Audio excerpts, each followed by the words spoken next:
Bismillahirrahmanirrahim. Alhamdulillah.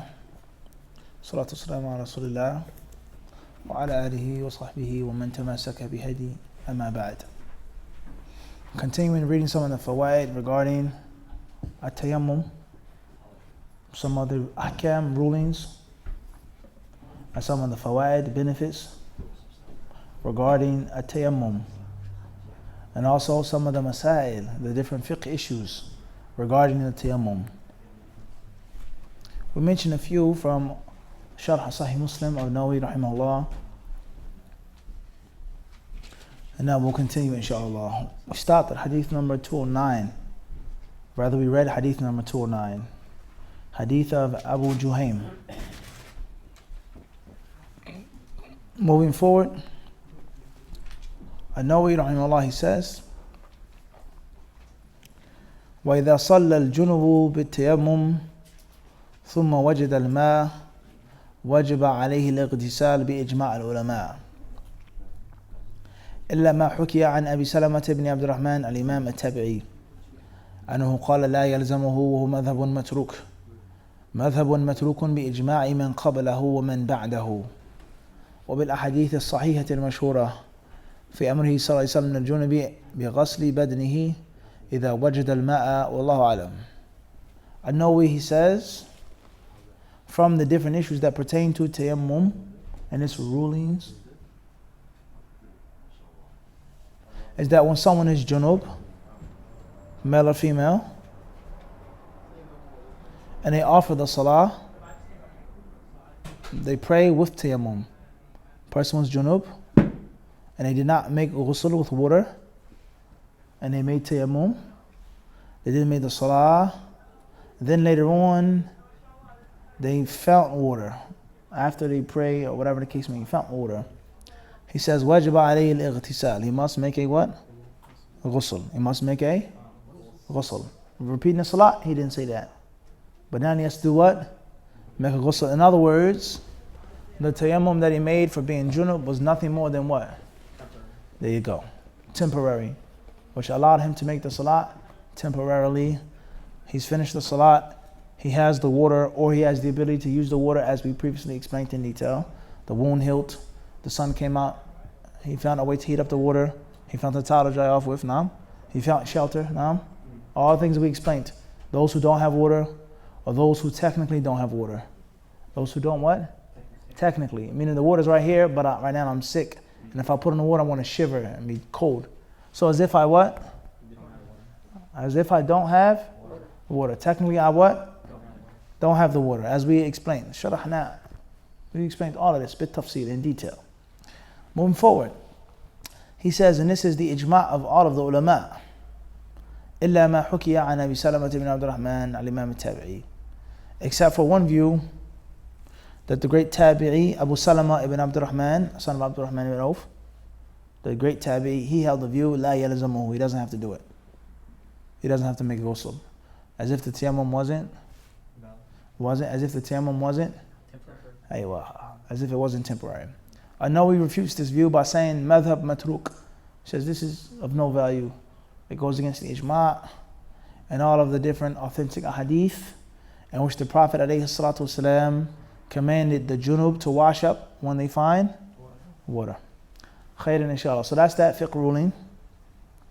And as we said countless times before, this goes to show you once more, the isolated view of one tabi'i is not dalil in kitab and sunnah. The isolated view of one tabi'i, Abu Salama ibn Abd al-Rahman, he's from the Salaf or not? Yes. Without a doubt. He says Jalil, Imam. However, his isolated view goes against what the others said, and also goes against the dalil. So, not disrespecting him, we do not what? That statement is not dalil. As we've explained many times before, that way of taking an isolated view, an isolated opinion of this one tabi'i and running with it and going gung-ho with it and this and that, that is not the way. That's not the what? That's haphazard and that's destructive, and we've explained that before. Rather, there may be a time or an instance in which there's a hadith that you don't implement.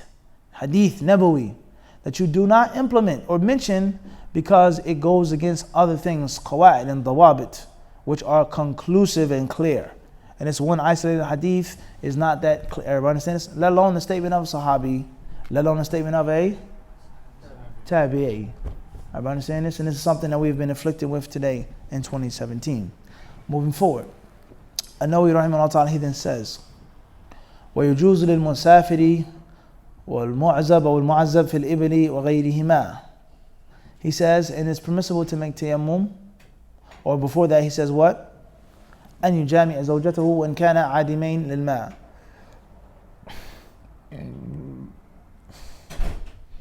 ويغسلان فرجيهما أو فرجيهما فيتيممان ويصليان ويجزيهما التيمم ولا إعادة عليهما إذا غسل فرجيهما فإن لم يغسل الرجل ذكره وما أصابه من المرأة صلى بالتيمم على هذه. He says here, another issue, Yusuf, is somebody who's traveling, somebody who's tending after his camels, he's far away from the city. These people, he says, it's permissible for them to have sexual intercourse, even though they don't have water. In other words, somebody may say, you know that you don't have water to wash up, or it's too cold, or you have skin condition, you can't use the water. So therefore it's haram for you to have jima'. Why is it haram? Because what? You know that you're not going to make ghusl. I know he says this is what? It's permissible. It's what? It's permissible to do that. He says here, so he says, يَغْسِلَانِ فَرْجَيْهِمَا. He says they can wash their two private areas, the two private parts, and make the tayammum and make the salah. And the tayammum is valid. Them having to wash their private areas, that in itself needs dalil. Or as Allah says, فَإِن لَمْ تَجِدُوا مَاءً. If you don't have water, then make tayammum. And Allah and His Messenger don't say what? Wash the private area. And as we said before, the different precautions of some of the fuqaha are good and peachy. In most cases, not all of the time, not all cases, but it's not something that we're required to do if it's not based off of something from the kitab and from the sunnah. Everybody can learn this directly, specifically. Moving forward, he says here, فإن لم يغسل الرجل ذكره وما أصابه من المرأة صلى بالتيمم على حاله فإن قلنا إن رطوبة فرج المرأة نجسة لازمه إعادة الصلاة ولا فلا يلزمه الإعادة والله أعلم. He says here, with regards to this issue, that a person is junub, before they can make the tayammum, he says they have to wash, a man has to wash his private area. And any fluid or any type of residue or any wetness or moistness, anything from the woman. He says here, if the man does not wash his private area, and that which is on the woman as well, then they are to make the tayammum regardless. And they do not have to make the salat up. They don't have to what? Make the salat up. He says, but if they don't, then it goes a fork in the road. Fork in the road, option A is to say, and this goes to show you, as we say all of the time, that fiqh issues are based off of what? Other fiqh issues. A pyramid. One block leads to another, to another, to another. One issue leads to another issue. If you're strong here, it will lead to you being strong there. Or even if you're not strong there, at least you can build upon something that's solid. So he mentions another issue that has nothing to do with tayammum. And that's the issue that we mentioned before, and we'll say here. No, he says, rutubat farj al-mar'ah. He says, the moisture of a woman's vagina. Is it considered najis or is it tahir? Is it najis or is it tahir? Some ulama may say the moistness of a woman's vagina is what?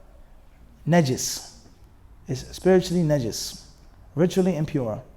And if there is, or if it is impure, then what happens?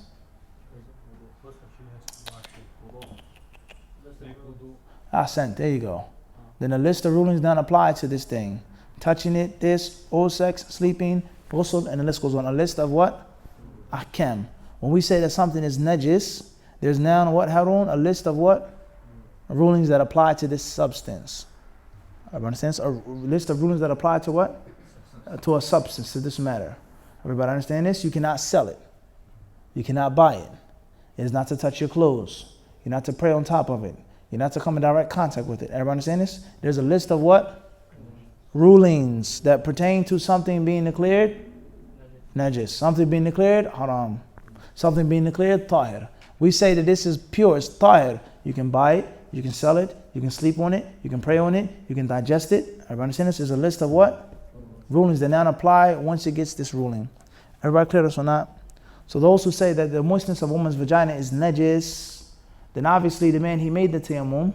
He didn't wash his penis, his testicles, he didn't wash his inner thighs, he didn't wash his belly. So the moistness of the woman's vagina is still what? On him when he made the salah. So no, he says, if you take the view that it's najis, after he makes the salah with the tayammum, he has to do what now? Make the salah again. Why? Because he prayed with najasa on his body. Everybody understand this? He prayed with what? Najasa on his body. And that's another branch. Does najasa nullify your salah? We agree that it's obligatory to avoid, but is it a shart of the salah? Is it a condition of salah? It's haram to pray with najasa on you. Urine, manure, these things of animal that flesh cannot be eaten. It's haram, it's najis. But does that mean that the salah is now what? Batil. When we talk about the salah and the conditions of the what? Of the salah. It's obligatory to cover the awrah. Mandatory to cover one's what? Awrah. But does that mean that it's a shart? The opposite of the shart is the nullifier. If you don't fulfill the condition for the job, then your resume is terminated. You can't get the job because you don't fit the. It's a condition. You have to have a high school diploma. You have to have a clean record from jail. The moment you have a felony and whatever, we say what? About clearness. So something is obligatory. It's mandatory for you to come to work in your uniform. It's mandatory. It's a rule. But it isn't a condition for the validity of your job. If you come to work without your uniform, you'll be fined. You'll be sent home. You put on someone else's uniform. But it doesn't what? Nullify. It's not a condition of the job. You have to come to the job. Everybody clear on this? So the concept of najasa being on the body, there's no alim that's going to say that you don't have to avoid it. There's no alim that's going to say that it's not mandatory to stay away from in the salah. But is it a what? Shart li sihhat as-salah. Is it a condition for the validity of the what? Salah. Everybody understand this? Those ulama who say that it is, and they say that this moistness is najis, then that's the right side, the fork in the road. Then we have what direction that's left? The left. The left. That the rutubat farj al-mar'ah, the moistness of a woman's private area is not najis. And if it's not najis and he made tayammum, made the salah, he doesn't have to make up the salah. Everybody understand this? Khair inshallah, moving forward. The author, he says here, وَأَمَّا إِذَا كَانَ عَلَى بَعْضِ أَعْضَاءِ الْمُحْدِثِ نَجَاسَةً فَأَرَادَ التَّيَمُّمَ بَدْلًا عَنْهَا فمذهبنا ومذهب جمهور العلماء أنه لا يجوز. وقال أحمد بن حنبل رحمه الله تعالى يجوز أن يتيمم إذا كانت النجاسة على بدنه ولم يجوز إذا كانت على ثوبه. واختلف أصحابه في وجوب إعادة هذه الصلاة. وقال ابن المنذر كان الثوري والأوزاعي وأبو ثور يقولون بمسح موضع النجاسة بتراب ويصلي والله أعلم. The next mas'ala, the next fiqh issue is if you don't have wudu, you pass when you slept, you don't have wudu, and you want to make what? Tayammum. However, on one of your body parts is najasa. On one of your body parts is what? Najasa. In other words, you stepped in something with your foot. You used the bathroom and some urine got on your leg, got on your garment. So you don't have wudu. There's no water to be made with the wudu, or you can't use the water, it's too cold. And you also have physical what? Impurity on your body. So what do? Do you make one tayammum? Or do you make two tayammums? Or do you make tayammum for you not having wudu and rub your arm or your leg on the dirt with the intention as if the dirt is acting like water? Everybody understand the scenario? Everybody understand the scenario or not? Yes. Everybody clear on this or not? Once again, we have what? We have somebody that doesn't have wudu. They passed away. Or they used the bathroom. And when they were using the bathroom, they were outside, the car got stranded. The brother went on the side of the road, going to Boston, and as he was using the bathroom, he saw a thorn, or a scorpion, or a skunk, anything, and he jumped. Oh, subhanAllah. Hopefully he said that. I really gotta stop right now. I don't think I can make it, bro. So he stops on the side of the road. So the moment that this man began to urinate, he became what? No.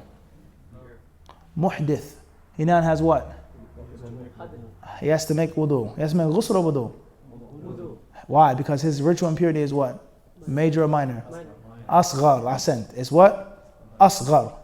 Everybody clear this. So when the skunk walked by, or the scorpion or the thorn moved, scratched his leg, he jumped, and some urine got on his sock, his leg, and his sneaker. Everybody clear on this or not? Now the car's broke down. It's cold outside. It's no water. It's time to pray.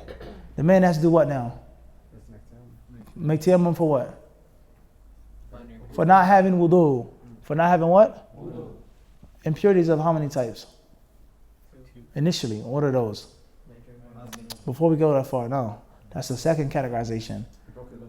Ritual impurity and what? Physical. Ritual is spiritual. Ritual, ibadah, worship. When I ate camel's meat, nothing about the camel's meat is najis. It's not dirty. But according to the Prophet's words, you have to do what? So you're ritually what? Impure. Ritually. Muhdith, ma'nawi. This is very important, guys, to understand this. And most people, there's no doubt when they teach this stuff and they go over there, they themselves don't know properly and they just run into it and throw it on the people and they don't get it. There's no doubt about that. We don't want that. Ritual impurity. Is your arm impure, Harun, when you eat camel's meat? Do you have physical filth on your body? No. But you cannot make salat because you're what? Ritually, spiritually what? Impure. It's something that you don't understand why I have to make wudu from camel's meat. The Prophet told you to do it. Have I cleared this? So you don't have wudu. You use the bathroom, you urinated. You're now spiritually what? Impure. Let's say the brother had a baby wipe or he had a napkin. He cleaned himself. He's clean. He had a little bit of water, not enough for wudu. He cleaned himself. The moment he urinated, he became what? What type of impure? Physically, right? Spiritually impure. Muhdith. Hadith. He has to make a ghusl, right? So Salih? Alayhi an yaghtasil, right? You gotta make a ghusl. What does he have to do? Make wudu. Clear? But if he ejaculated, he would have to make a ghusl. If a woman got her menstrual cycle on the side of the road, she would have to make a before she can make that. Or let's say, مثلا, she was on her menstruation traveling, and in the middle of the road, the menstruation is what? Stop. It's time to pray. She would have to make a what? Wudu, right? A ghusl, because her hadith is what? Akbar. Clear. When the urine splashed on the brother's shoes, his socks, and his leg, he became what? Spiritually impure, right? Only what? Physical. He's muhdith. He has hadith. He has to make a ghusl, right? A ghusl, lutfi. Pay attention, akhi. A ghusl. What does he have to do? That's it. Because his hadith is what? Or not necessarily, it's no longer hadith, but it's najasa. It's physical what? Najasa. It's khabath. On his physical body. We clear on this? Good. So he has to make tayammum for what now? Initially what? For urinating. Breaking his what? Wudu.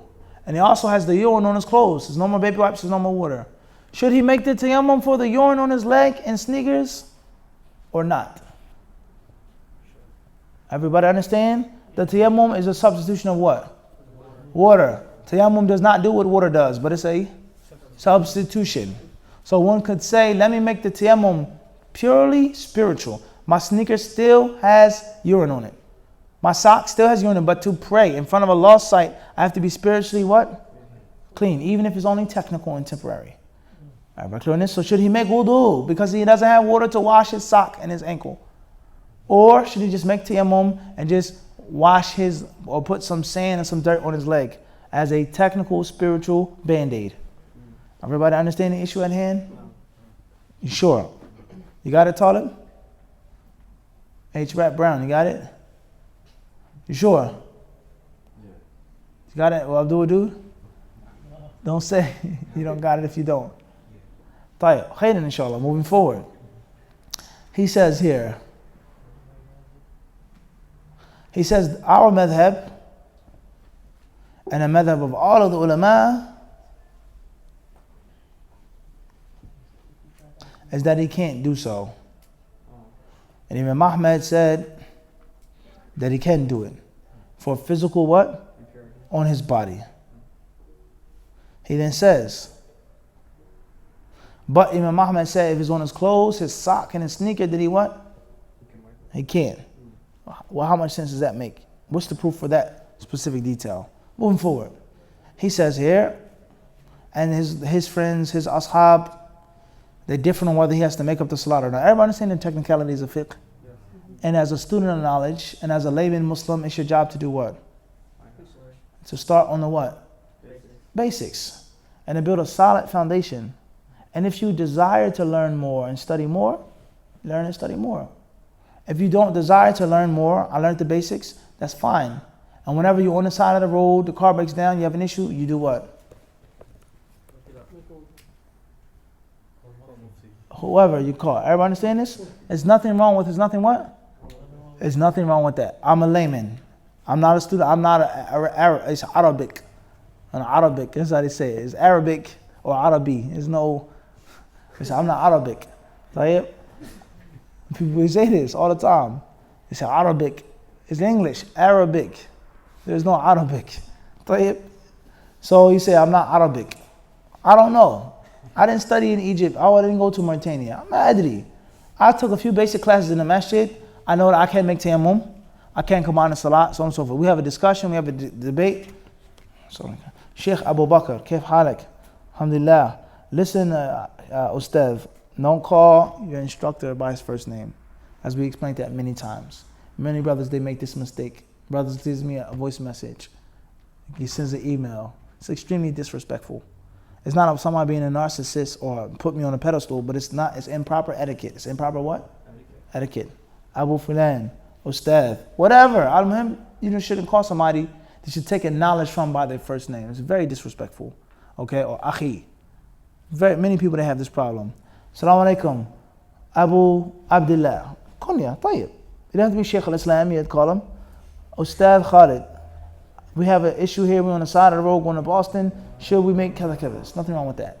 But if you wish to learn more and study more and broaden your scope, there's nothing wrong with what? With that. And perhaps when you get exposed to certain things, it will increase your appetite. It will increase your what? Appetite. A brother says, I don't like sushi. But he goes to a nice sushi restaurant.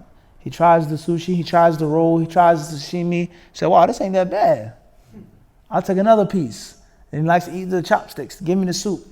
And then next thing you know, he's what? He wants more different types of rolls and sushi because he had to be exposed to some good sushi. But it's not obligatory for him to eat sushi. I want to eat a hamburger. I'm American. I'm not Japanese. It's not my culture. It's hot dogs and hamburgers, apple pie. You go to a baseball game, they serve what? Hot dogs and hamburgers. That's the American culture. Everybody understand this? Not sushi. So that's fine. You can suffice yourself with one diet. But if you are exposed to certain things and you like exotic things, there's nothing wrong with what? With that. And it's the whole purpose of the classes. Is that perhaps these things will spark somebody to go to the next level. Perhaps when you read these things, this is confusion. What is Mufti talking about? Here, there, Kevin. You know what? I want to learn Arabic myself. I want to study myself. Or at least, if I can't do that, then at least I can respect the knowledge. I can respect it and then see that it's a detailed system. And when you see some fool on YouTube or somebody on the sidewalk talking about Islam, kada, and this, Muslims worship a rock, and this, and Muhammad did that, and so on and so on and so forth, you say, this guy doesn't know what he's talking about. I don't know the specifics of what he's talking about, but I know that Islam is what? The haqq. And these ulama had this detailed system. This is just fiqh. Thousands of years, or at least 1,000 years before this guy was even what? Thought of, not born. Everybody understand this? This is very important. When Islam is being attacked all around the board. Islam is just some haphazard religion. Everybody clear on this? It's very important, guys, for us to understand that. Jihad fi sabilillah, from the greatest acts of worship in the deen, no matter who doesn't like it or care. We don't care. That's what Allah and His Messenger said. Allah has purchased the souls of the believers. No doubt about that. And if you deny that and you say it's just jihad or nafs, spiritual jihad, you may be a kafir. You may be an apostate. Waliyadhu billah. Everybody clear on this? And it's impermissible for you to twist and warp Allah's speech to suit the desires of these people and those people. That's haram. Or even what some people supposedly do in the name of Islam. The haqq is the haqq, What they're doing is what they're doing. That has nothing to do with what I believe in is the what? The truth. Everybody clear on this? So therefore, you know, if you read these things about tayammum, Nawawi, Ahmad, this one, that one, Abu Salama and Abdul Rahman, common sense would tell you that jihad is also going to be a what? Detailed system of ibadah. And there are rules, there are do's, and there are what? Don'ts. And jihad fi sabilillah has to be based on fiqh. Has to be based on knowledge. What happens when a martyr is stabbed, when he bleeds? God, it's rulings. And everything in the deen of Islam is based off of what? Rulings in detail. Everybody understand this? So these are some of the reasons why we do these things. And if we wanted to, we could just come and say, make tayammum like this, A, B, C, E, D, alhamdulillah, and that's it. Everybody understand that? Sometimes we do summarize things. Sometimes we try to give you a little taste, a small taste of the classical Islamic scholarship. And hopefully you guys come to this restaurant, you can appreciate the food that's being presented to you. It's not an instant thing of something you put in the microwave and press a button and take the thing off, eat. No, it's deeper than that. Everybody understand this? Khairan, inshallah. Moving forward, he says here, Ibn al-Mundhir, rahimahullah, he said, Al-Thawri, Sufyan al-Thawri, Al-Awza'i, Abu Thawr, they would say they used to make the tayammum and wipe the place in which there's the najasa with dirt, and that's it. Khairan, inshallah. Moving forward. I know what he says. وأما إعادة الصلاة التي يفعلها بالتيمم فمذهبنا أنه لا يعيد إذا تيمم للمرض أو الجراحة ونحوهما. We want to stop here tonight. Allah subhanahu wa ta'ala surely knows best. جزاكم الله خيرا.